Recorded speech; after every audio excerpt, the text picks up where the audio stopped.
अऊज़ु बिल्लाहि मिनश्शैतानिर्रजीम बिस्मिल्लाहिर्रहमानिर्रहीम अल्लाहुम्मा सल्लि व सल्लिम अला मुहम्मदिन व अला आलि मुहम्मदिन बिअददि कुल्लि शैइन मालूमिन लक सलातम व सलामुन अलैका या सय्यदी या रसूल अल्लाह। मुअज़्ज़ज़ व मुहतशम सामीन व नाज़रीन, रुजू इलल कुरान के सिलसिला में कुरान मजीद के 30 पारों के खुलासा का हवाला से आज हम इंशाअल्लाह 13वां पारा उसका जिक्र करेंगे। पारा नंबर 13, इसमें 4 सूरतों का जिक्र है। सूरत यूसुफ जो है उसकी 59 आयतें, सूरह राद जो है उसकी 43 यानी 43 आयात हैं, सूरह इब्राहीम की 52 आयात और सूरह नहल की 1 आयत है। ये 13वां पारा शुरू होता है वमा उबर्रियु नफ्सी इन्नन नफ्सल अम्मारतुम बिस्सू। नफ्से अम्मारा का जिक्र इसके आगाज में हुआ है।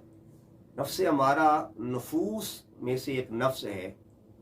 अब नफूस भी 2 तरह के होते हैं। कुछ नफूस वो होते हैं कि जो अच्छाई का पहलू जिनमें होता है और कुछ वो होते हैं जिनमें बुराई का पहलू। इंसान के नफूस बराबर नहीं है। जैसी इंसान की तबीयत होगी वैसा इंसान का नफ्स होगा। अगर उसकी तबीयत में गलबा बुराइयों का है तो फिर नफ्स उसका अमारा होगा। अगर उसकी तबीयत में गलबा नेकियों का है, रज़ाए इलाही का है, खुशनुदी बारी ताला का है, तो फिर उसका नफ्स भी कामिल होगा, अच्छा होगा। अब नफूस में नफ्स अमारा भी है, नफ्स लवामा भी है, नफ्स मुलहिमा भी है, नफ्स मुतमइन्ना भी है, नफ्स रादिया भी है, नफ्स मर्दिया भी है और नफ्स कामिला भी है। अगर हम बुराई के नफूस की तरफ देखें तो नफ्स अमारा बुराई की तरफ इशारा करता है और ये बुराई की तरफ इंसान को माइल करता है, इंसान को बुराई की तरफ तरगीब देता है। जबकि दूसरी तरफ देखा जाए तो वो नफूस जो इंसान को अच्छाई, अल्लाह रब्बुल इज़्ज़त की बंदगी, उसकी मुलाकात की तरफ माइल करते हैं, उनमें से वो जो 3 नफूस उनका जिक्र कुरान मजीद की सूरह फजर में भी मौजूद है।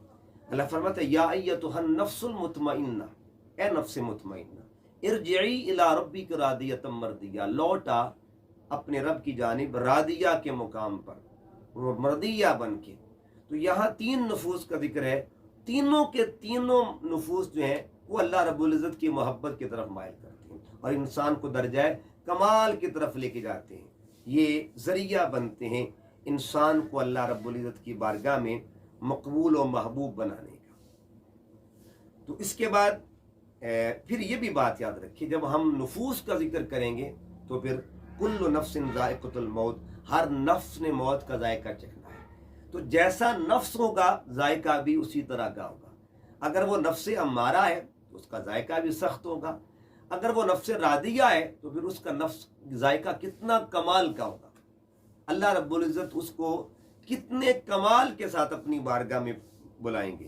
तो फर्क हुआ करता है। इस तरह नफूस बराबर नहीं होते, इस तरह जायके भी बराबर नहीं होते। कुछ नफूस वो होते हैं जिनके जायके में कुफ्र शामिल होता है, कुछ नफूस वो होते हैं जिनके जायके में ईमान शामिल होता है, और कुछ नफूस ऐसे भी कमाल के होते हैं जिनमें ईमान भी होता है, इरफान भी होता है, ईकान भी होता है, इश्क रसूल भी होता है, सोहबत रसूल भी जिनके जायके में होती है, कुर्बत रसूल जिनके जायके में होती है। और कुछ ऐसे भी बाकमाल नफूस हैं जिनमें इन तमाम सिफात के साथ साथ खून रसूल का एजाज भी हुआ करता है। तो जिस तरह नफ्स कमाल का होगा इस तरह जायका भी कमाल का होगा। ऐसे नफूस जो जायका चखने के बाद भी, जिनका सर भी कुरान पढ़ता है, जिनका तन भी कुरान पढ़ता है, जिस्म का पूरा हिस्सा जो है, तमाम तर जो है हिस्सा वो कुरान पढ़ता है, फिर उन नफूस कुदसिया का आलम क्या होगा। नफ्स अमारा के तज़किरा के बाद आगे हज़रत यूसुफ अलैहिस्सलाम का बतौर वज़ीर ख़ज़ाना, फाइनेंस मिनिस्टर जो है आपका, वो ज़िक्र है। जब आपने ये फरमाया था, और ये भी आपने इसलिए पेशकश की थी उनको अपनी खिदमात की, चूँकि आप निज़ाम देख रहे थे, वो लोगों की गुर्बत का आलम देख रहे थे, कहत साली देखते थे। और पैगम्बर जो होता है ना, اس کا مخلوق کو دکھ میں دیکھنا، تکلیف میں دیکھنا پیغمبر سے گوارا نہیں ہوتا، تو آپ نے اس معاملے کو دیکھ کے پھر آپ نے اپنی طرف سے پیشکش کی کہ اجعلنی علی خزائن الارض، مجھے وزیر خزانہ مقرر کر دیا جائے، انی حفیظ علیم، میں نگہبان بھی ہوں اور میں تمام امور کو جاننے والا بھی ہوں۔ یعنی آپ نے صرف وزیر خزانہ کی پیشکش کے ساتھ، یعنی اپنی طرف سے جو آپ نے فرمایا کہ میں خدمات پیش کرنا چاہتا ہوں، ان کو پیشکش کی، میں خدمات پیش کرنا چاہتا ہوں، چونکہ اللہ نے مجھے حفیظ بھی بنایا ہے اور مجھے علیم بھی بنایا۔ یہاں دو شانیں یوسف علیہ السلام کی بیان ہوئی ہیں 13ویں پارے کے آغاز میں، حفیظ اور علیم۔ یہ وہ صفات ہیں جو حقیقی طور پر اللہ کی ہے، حقیقی طور پر اللہ کی شانیں ہیں، لیکن اللہ تعالیٰ اپنی صفات کا فیض اپنے بندوں کو بھی عطا فرماتا ہے۔ حقیقی طور پر حفیظ اللہ ہے، حقیقی طور پر علیم اللہ ہے۔ قرآن مجید میں حفیظ اللہ تعالیٰ کا نام بھی ذکر ہے، علیم اللہ کا نام بھی ذکر ہے، لیکن یہاں وہی ٹائٹل، وہی صفت جو ہے یوسف علیہ السلام کے لیے استعمال کی گئی ہے، تو یہ صفات عطائیہ ہیں جو اللہ پاک نے اپنے پیغمبر کو عطا فرمائی۔ اس کے بعد اقتدار یوسفی کے جب ذکر آتا ہے تو پھر ذہن میں سوال ہوتا ہے کہ پیغمبر نے کیا معاذ اللہ اقتدار طلب کیا تھا؟ نہیں، اگلی آیت بتا رہی ہے وَقَذَلِكَ مَكَّنَّا لِيُوسُفَ فِي الْأَرْضِ، اللہ فرماتا ہے ہم نے خود یوسف کو متمکن کیا تھا۔ یعنی یوسف علیہ السلام کی جو اقتدار تھا اس کے پیچھے منشا خداوندی، امر الہی ہے۔ تو اللہ رب العزت نے اگلی آیت سے یہ ابہام دور کر دیا کہ میرے یوسف کا کوئی ذاتی معاملہ نہیں تھا، وہ تو مخلوق خدا کی حالت کو دیکھا تو پھر یہ فیصلہ فرمایا۔ پیغمبر کے جو امور ہوتے ہیں ان کے پیچھے امر الہی ہوتا ہے، پیغمبر کے امور امر الہی کے تابع ہوا کرتے ہیں۔ پھر اس کے بعد برادرانہ محبت کے مناظر ہیں۔ قرآن کو اگر پڑھا جائے تو قرآن رشتوں کی اہمیت کا بھی درس دیتا ہے۔ باپ کی محبت ہے، ماں کی محبت ہے، بیٹوں کی محبت ہے، بھائی کی بھائی کے ساتھ محبت ہے۔ آپ قرآن پڑھ کے دیکھیے، حضرت موسیٰ علیہ السلام اور جناب ہارون کے لیے اللہ نے کیا فرمایا؟ سَنَشُدُّ عَضُدَكَ بِأَخِيكَ، سَنَشُدُّ عَضُدَكَ بِأَخِيكَ، عدد کہتے ہیں یہ جو ڈولا ہوتا ہے، یہ حصہ وہ ہوتا ہے جس سے انسان اپنی طاقت کا اظہار کرتا ہے۔ تو اللہ رب العزت نے فرمایا کہ ہم نے تیرے اس مقام کو مضبوط کر دیا، یعنی تجھے طاقت دی ہے تیرے بھائی کی وجہ سے، تیرے بھائی کے ذریعہ سے، تو بھائی بھائی کی طاقت ہوا کرتا ہے، بھائی بھائی کا مان ہوا کرتا ہے۔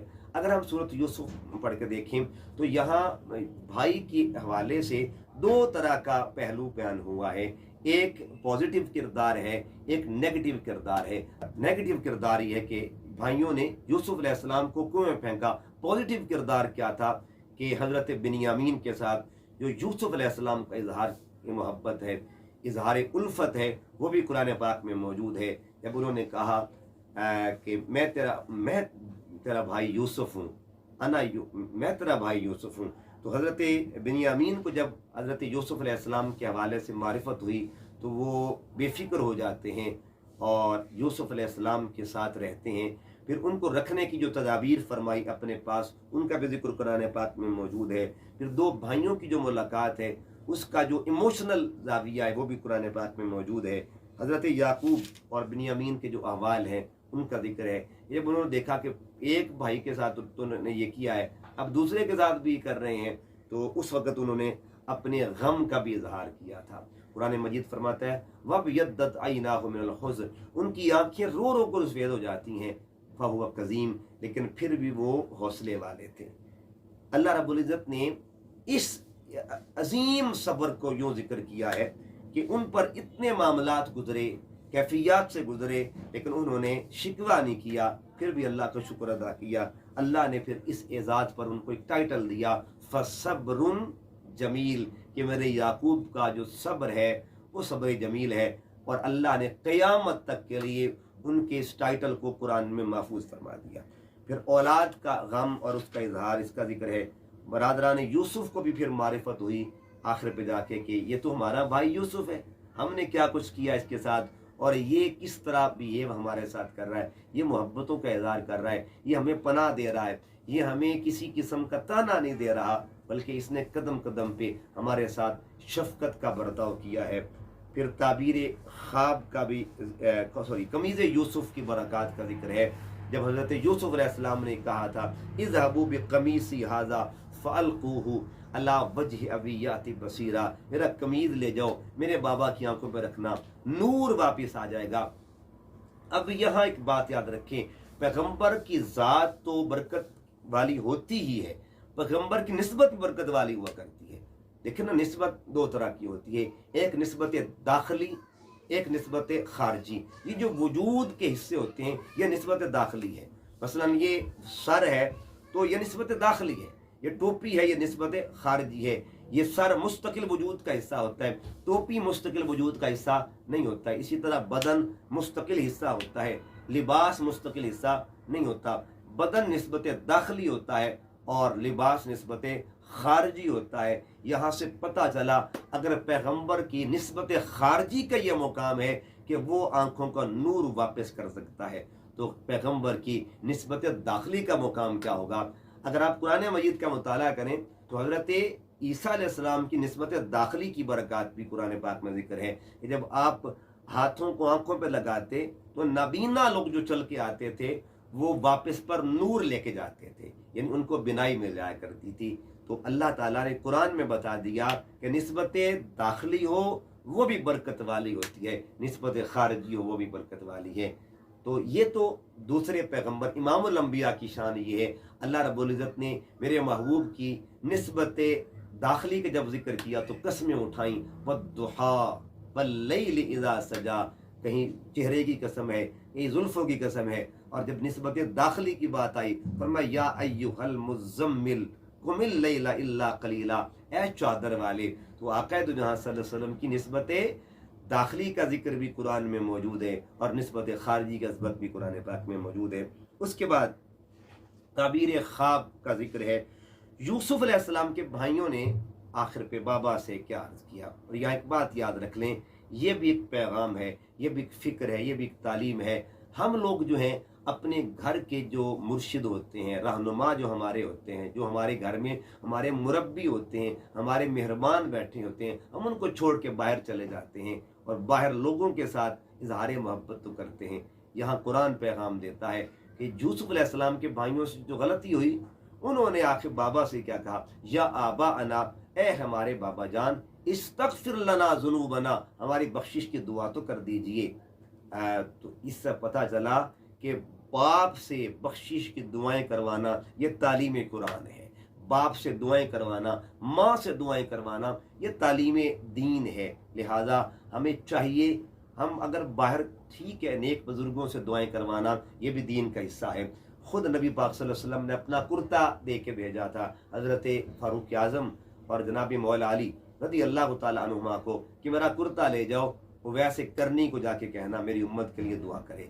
तो दुआ करवाना ये बिल्कुल दीन का हिस्सा है। लेकिन ये भी याद रखें कि घर में अगर बाप बैठा है, घर में अगर माँ बैठी है तो उनसे दुआएं करवाना ये भी तालीम कुरान है।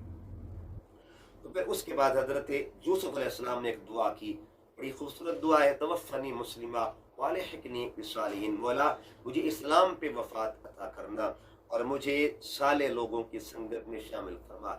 इसका मतलब ये हुआ, ये भी कुरान का फतवा है कि यहाँ से जाने के बाद अल्लाह ताला अपने बंदों को संगत अता करता है, बंदा मर ख़त्म नहीं हो जाता। ये बात याद रखें, ये कुरान की तालीम है कि जो अल्लाह वाले होते हैं यहाँ से निकलते हैं इस दुनिया से, उनको अगले जहान में संगत नसीब होती हैं, मुलाकातें नसीब होती हैं। इसमें कुरान गवाह है। अल्लाह फरमाता या अय्युहन नफ्सुल मुतमइन्ना, ए नफ्स मुतमइन्ना, इरजिई इला रब्बिक रादियतम मर्दिया, लौटा, अल्लाह तेरा इंतजार कर रहा है। और आगे क्या फरमाया, फदखुली फी इबादी, जब तेरी आंख बंद होगी तो आगे संगतें तैयार हैं, मेरे बंदों में आके दाखिल हो जा। बड़ी संगतें मौजूद हैं। इस पे अहादीस गवाह है। खुद नबी पाक सल्लल्लाहु अलैहि वसल्लम की बारगाह से जब हजरत अबू बकर सिद्दीक की चारपाई को रखा गया हुजरे रसूल के सामने, तो आका अलैहिस्सलाम की कब्र अनवर से आवाज़ आई कि नहीं आई थी। हुजूर ने फरमाया था हबीब को हबीब के साथ मिला दिया जाए तो संगतें सलामत हुआ करती हैं। उसके बाद आगे सूरत राद शुरू होती है। रात के शुरू में शान बारी ताला का जिक्र है, ज़िक्र खिलकत है और उसके बाद मखलूक में फजीलत का जो तस्वर है उसका जिक्र है, अहवाल कुफ़ार का जिक्र है। ان اللہ لا یغیر ما بقوم حتی یغیروا ما بانفسہم، اس آیت کے ذریعے پیغام ہے۔ علامہ اقبال نے جس کا ترجمہ بھی کیا ہے، خدا نے آج تک اس قوم کی حالت نہیں بدلی، نہ ہو جس کو خیال آپ اپنی حالت کے بدلنے کا۔ اس کے بعد حقوق اللہ اور حقوق العباد نبھانے والوں کا تذکرہ ہے، صابروں کا مقام ہے، اور اہل ایمان و کفر کا پھر تذکرہ ہے، پھر سابقہ امتوں کی اعمال اور ان کا استہزاء جو تھا، نبیوں کے ساتھ جو معاملہ تھا اس کا ذکر ہے، انجام اس کا ذکر ہے۔ قرآن مجید عربی زبان میں ہے، اس کا تذکرہ ہے، تقدیر لکھنے اور مٹانے کا ذکر بھی ہے۔ سورہ ابراہیم کا پھر ذکر آتا ہے، اس کے بھی آغاز میں اللہ نے اپنا ذکر فرمایا، اپنی شانوں کا ذکر کیا ہے۔ پھر رسول اور زبان، اس دو یعنی بلسان قوم ہی، اللہ فرماتے ہیں وما ارسلنا من رسول الا بلسان قوم، میں جس بھی رسول کو بھیجتا ہوں تو قوم کی زبان کے مطابق بھیجتا ہوں، یعنی زبان بھی اللہ سکھاتا ہے۔ یہاں سے پتہ چلا اللہ پہلے سے زبان لینگویج جو ہے وہ سکھا کے بھیجتا ہے، تو پیغمبر جو ہوتا ہے اللہ کی طرف سے پڑھا لکھا آتا ہے۔ یہ آیت بھی پیغام دے رہی ہے، اللہ فرماتے ہیں ہم بھیجتے ہیں بلسان قوم ہی، اس قوم کے مطابق جیسی زبان ہوتی ہے، اللہ وہ سارے معاملات اپنے پیغمبر کو عطا کر کے بھیجتا ہے۔ تو اس کے بعد ذکر موسیٰ علیہ السلام ہے، اور کثرت کے ساتھ یہ کثیر آیات ہیں۔ پھر سابقہ امتوں کے رویوں کا ذکر ہے، پھر حضرت ابراہیم علیہ السلام اور آپ کے بچوں کا تذکرہ ہے، یعنی جب آپ نے اپنے بچوں کی خاطر دعائیں کی، ایک بابا اپنی اولاد کے لیے دعائیں کیسے کرتا ہے۔ سورۃ ابراہیم کا جو سیکنڈ لاسٹ رکوع ہے، کبھی پڑھ کے دیکھیے گا، باپ کی دعاؤں کا مقام کیا ہوتا ہے۔ اور باپ کی دعا کی سب سے بڑی فضیلت یہ ہے، ہم 5 نمازوں میں ایک دعا پڑھتے ہیں، وہ دعا فجر میں 2 مرتبہ پڑھی جاتی ہے، ظہر میں 4 مرتبہ، عصر میں 3 مرتبہ، مغرب میں 3 مرتبہ، عشاء میں 7 مرتبہ، یعنی کل 19 مرتبہ ہم یہ دعا ریپیٹ کرتے ہیں، دہراتے ہیں۔